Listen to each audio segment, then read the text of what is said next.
Welcome to the Obesity Medicine Podcast with your host, Dr. Matea Rentia, board certified in internal medicine and obesity medicine. Here, we talk about a path to metabolic health, and we have real conversations about chronic weight management and living a full life. Just a reminder, I am a physician, but I'm not your physician. So everything that's on this podcast is for informational purposes, but please go talk to your doctor about what's right for you. There is no medical advice being given on this podcast. Welcome back to another episode of the podcast. Recently, I have felt a lot more on this podcast like just doing smaller episodes that are super relevant to what is going on at that moment around me and with my patients. And something that I've been seeing again and again, I always joke that there's always a theme for the week. So either everybody's having side effects, or everybody's losing big amounts of weight, or everybody's maintaining and having problems with that. So usually there's a theme to the week. This week, the theme has been, and this is quite classic, by the way, because I record these podcasts a few weeks before they go out. So this is going to come out likely sometime in January. But the theme here is that maintenance is a win. I want to just double back if you're newer to me. I love that every day we have new people that listen to the podcast. And first of all, welcome. You're in the right place. If you openly want to look at metabolic health, part of that potentially being weight maintenance, you don't want to be judged for it. You don't think that shrinking your body inherently makes you better or solves all problems. We know that chronic illnesses exist in any body shape or size, and that necessarily getting thinner does not necessarily solve all of that. Okay, so to come back to maintenance being a win, a lot of the times we have just been going through the holiday period, and part of what I really work with my patients on is that I want them to have whatever they perceive as a normal or healthy relationship with food. And part of that might be that over the holiday time, you might make cookies with the kids, and after they come out, you might have a fresh hot cookie. And that might be something that is important to you, that you want to do. Maybe you have a meal with family, things like that. Now, part of that can sometimes mean that you're not continuing to lose weight during those periods. Maybe it means that there are some, I like to use the word indiscretion, some dietary indiscretions that are occurring that you normally would not partake in. And that is not a problem. That is not a failure. That is not you not being able to do this. I always say that there's a season of life when you're going to push, and there's a season of life where you're just going to sit still. It is not normal to be in push energy. I want you to imagine in football, I'm going to talk US here for a second with football. When kids are practicing, they have these things to push, like these black, like dummy, I'm not in sports, okay? These black, like dummy things, I'm sure there's a name for them. And they're literally like dug in the ground. And these kids are supposed to kind of push them and make them go forward. And they're practicing how to do this resistance, how to like keep going against all this resistance, right? And I want you to imagine that's a small part of their practice. The rest of the time, they're doing a lot of other diversified things. And so I just want to bring up here that every season of your life is not supposed to be hard and a struggle. There are periods where you can really commit to, I'm going to do a lot of changes. I'm going to implement a lot of new things. I'm going to give you an example. Sometimes I just have patients where they truly just come in with all the energy in the world, and that's not a problem. They are really go-getters. By the way, we don't all need to be made this way. I'm not this way. They want to go all in on the exercise and all in on the videos and all in on the dietary changes, and they're just in everything. That's amazing for that person, but that's not everyone's path. So that person will change a million things all at once. They are in push energy during that season. I'm here to tell you they cannot sustain that. So part of my goal when they come in is that I sit down and I say to them, listen, I want you to notice all these things you're doing. And usually it's a personality type, by the way.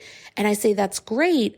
But when I look back on the things you're telling me, you could not sustain it. And so from here on out, I want us to figure out, can you keep doing this stuff, or do we need to start actively modifying right now? But my point is this: no one is in push energy all the time. By the way, two things that I think of when people are constantly in that type of energy. Number one, cancer. So cancers grow unobstructed. They literally will kill things around it in the name of growth. So that's not normal. And then number two, I think about With mental health, I think about mania, when someone is truly thinking that they're on top of the world and they don't need sleep and they can accomplish everything. And it's actually dangerous, the type of things that they think they can do.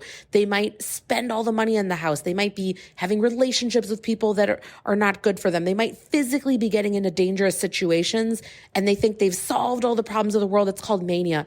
Those are not normal scenarios. Yet, when it comes to working on your metabolic health, somehow everyone thinks that all the time you're going to be busting it, that there's always going to be perfection, all these things. Not true, not reality.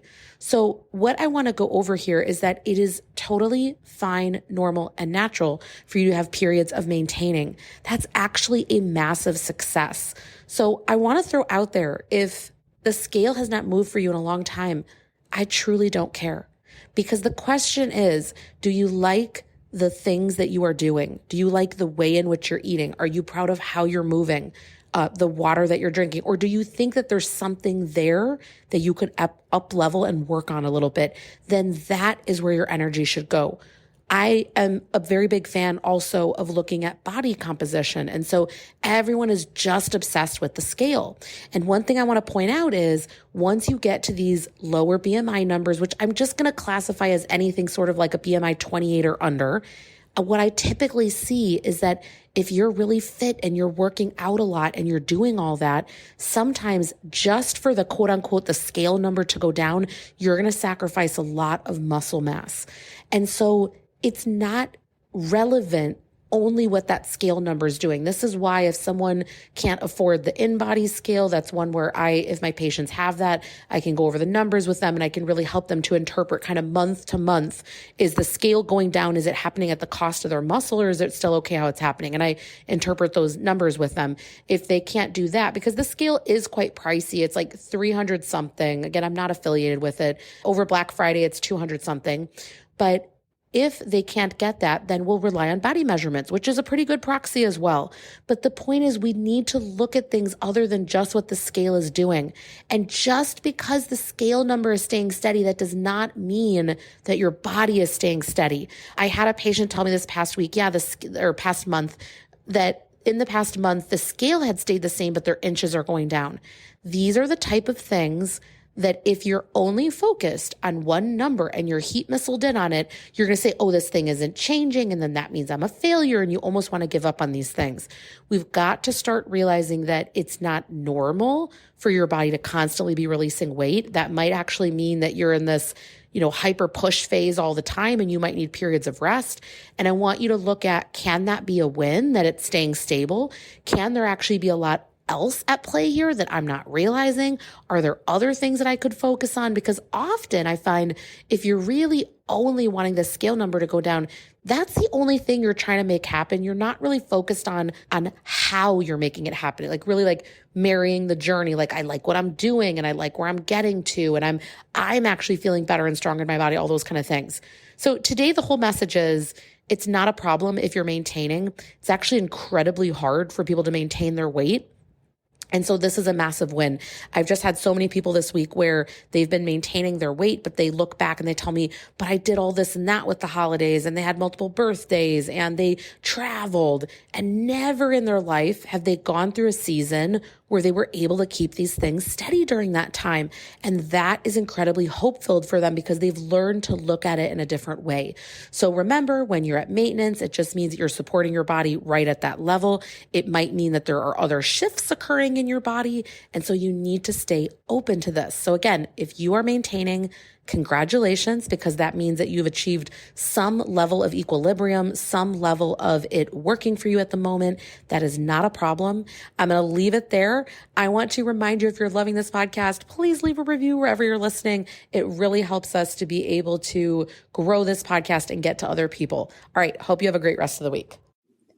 That marks the end of today's episode. But if you're newer to the podcast, I want to tell you about something that we have, and it's a free podcast roadmap. So this is perfect for any of you that are listening where you want to be directed to very specific episodes. So let's say that you are just starting out and you want to know, what should I do right when I start on the medications? Or you're experiencing certain side effects on the GLP-1s, or you want to know what to do if you're in a plateau, or if emotional eating is taking over, or if hunger levels are high. So we have many different categories of episodes that we've talked talked about, because there's a lot at this point. So if you want to be able to navigate that very easily, we have it broken down by category and also the episodes that are there, and we hyperlink to everything. So you can just click on it and find the episode, easy peasy. If you want that, you can go to rentiaclinic.com/podcast roadmap. We'll have it linked right here underneath the show notes where you're listening.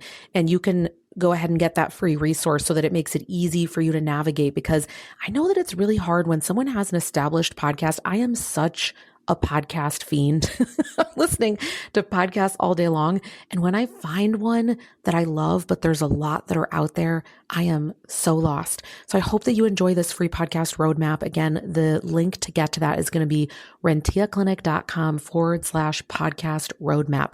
I hope this is helpful, and let me know if you have any questions.